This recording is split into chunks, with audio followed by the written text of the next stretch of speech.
देखो बच्चों, अगर आप क्लास 9th में हो या 10th में हो तो ये बहुत ही इम्पॉर्टेंट है आपके लिए। बोर्ड एग्ज़ाम में या एनुअल एग्ज़ाम में 9th के ये क्वेश्चन पूछे जाते हैं। Rearrange the following word clusters. ये रीअरेंज करना है यानी कि फिर से व्यवस्थित करना है। फॉलोइंग वर्ड क्लस्टर का मतलब होता है शब्द के समूहों को। यहाँ पर क्वेश्चन दिया गया है, या तो ये लिखा रहेगा correct frame sentences by reordering. Correct का मतलब सही करना है, फ्रेम मतलब सजाना है, सेंटेंसेज माने वाक्यों को, बाय रीऑर्डरिंग का मतलब होता है पुनर्व्यवस्थित करके, पुनः क्रम में करके। तो इसके पहले की 2 वीडियो बन चुकी है, आप चाहो तो उसको देख लो, और अगर नहीं देखना चाहते हो तो यहाँ भी समझ सकते हो कि इसको क्या करना है। दरअसल जो शब्द दिया है ना, 1, 2 शब्द, 3 शब्द, 4 शब्द, इसको हार्मफुल की जगह इंजरियस भी दे सकता है, इसलिए मैंने ब्रैकेट में इसको लिख दिया है, ठीक है। और एक ईज दिया है, तो कुल 1, 2, 3, 4, 5 शब्द दिया है, और पांचों शब्दों को हमको क्रम में लिखना है सही से। जैसे कहने का मतलब ये है कि चावल दाल रोटी सब्जी आप खाते हो, तो सबसे पहले आप रोटी सब्जी खाते हो, तो वही सिस्टम यहाँ भी है। इसको सीरियल में करना है, यानी कि क्रम में करना है, सीरीज में, ठीक है। तो क्रम में करने का मतलब यहाँ चिन्ह आप देखोगे कौन सा चिन्ह है। अगर ये अफर्मेटिव सेंटेंस है तो आपको सबसे पहले सब्जेक्ट लिखना पड़ेगा। जो सीक्वेंस होता है, सबसे पहले आपको सब्जेक्ट लिखना पड़ेगा, सब्जेक्ट के बाद हेल्पिंग वर्ब लिखना पड़ेगा, हेल्पिंग वर्ब के बाद आपको मेन वर्ब लिखना पड़ेगा, ठीक है।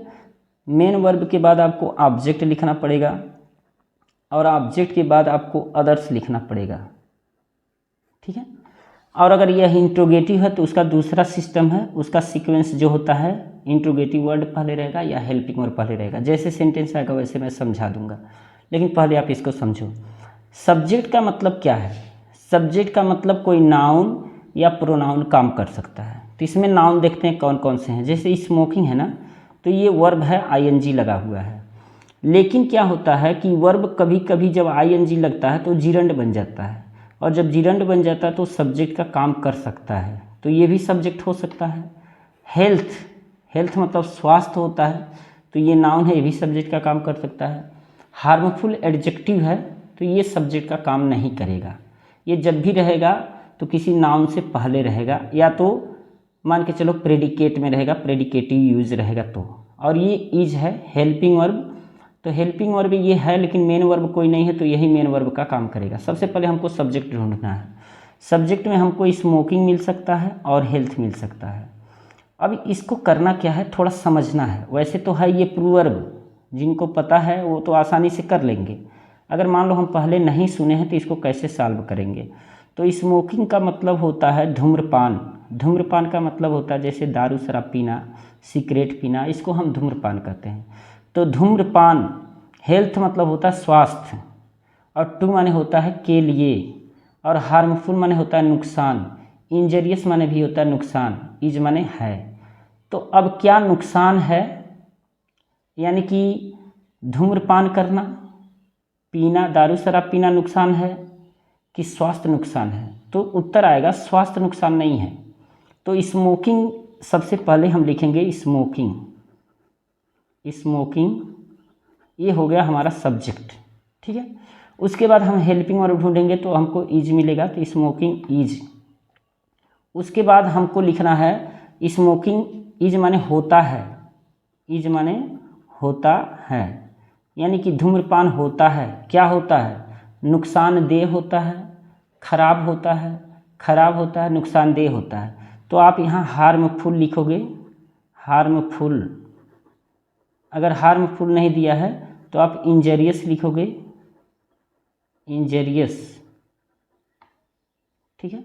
और उसके बाद हेल्थ है, तो अब देखो यहाँ जब आप ऑब्जेक्ट लिख देते हो ना, तो ऑब्जेक्ट के बाद चाहे कुछ भी आप लिखो, नाउन लिखो चाहे प्रोनाउन लिखो चाहे कुछ भी लिखो, तो प्रीपोजिशन यहाँ चाहिए होता है। तो प्रीपोजिशन हमको टू मिल रहा है तो हम टू लिख देंगे, टू। अब बचा क्या? हेल्थ। तो ये बिल्कुल सही हो गया, हेल्थ, फुल स्टॉप आपने लगा दिया, ठीक है। ये चीज़ समझ में आई है?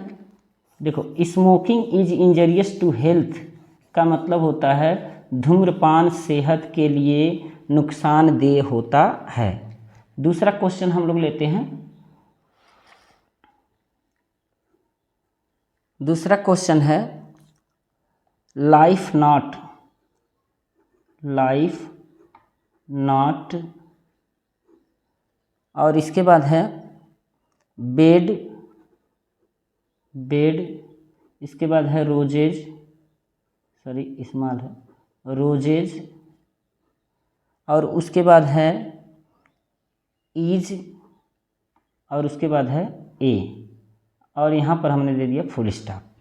फुल स्टॉप दिया गया है का मतलब क्या है कि ये जो सेंटेंस आप लिखने जा रहे हो ये अफर्मेटिव है।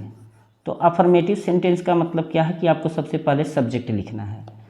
सब्जेक्ट में देखो लाइफ माने होता है जीवन, नाउन है, ये नाउन है, ये भी सब्जेक्ट हो सकता है। नॉट एडवर्ब है, ये नहीं होगा। बेड नाउन है, ये भी हो सकता है।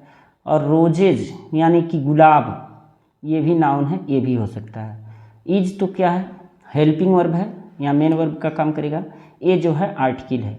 तो तीन लोग मिले जो नाउन के रूप में काम कर सकते हैं। अब देखो काम कौन कर सकते हैं या क्या हो सकता है। बेड रोजेज में देख लेते हैं और फिर लाइफ, तीनों को देख लेते हैं। तो रोजेज तो होगा नहीं, क्योंकि रोजेज के साथ हेल्पिंग वर्ब अगर रहेगा तो प्लूरल रहेगा, यहाँ सिंगुलर है तो ये तो ख़त्म होगा, ये नहीं लगेगा सबसे पहले। ये भी एक प्रूवर्ब है। अगर प्रूवर्ब आपको पहले से पता है तो बहुत ही आसानी से कर सकते हो, अगर नहीं पता तो फिर दिक्कत होगी। तो अब लेते हैं बेड। अब बेड का मतलब है कि अच्छा एक वर्ड छूट रहा है, ऑफ, ऑफ, और यहाँ फुल स्टॉप दे देते हैं। ऑफ आना ही चाहिए इसमें, मैं भूल गया होऊंगा।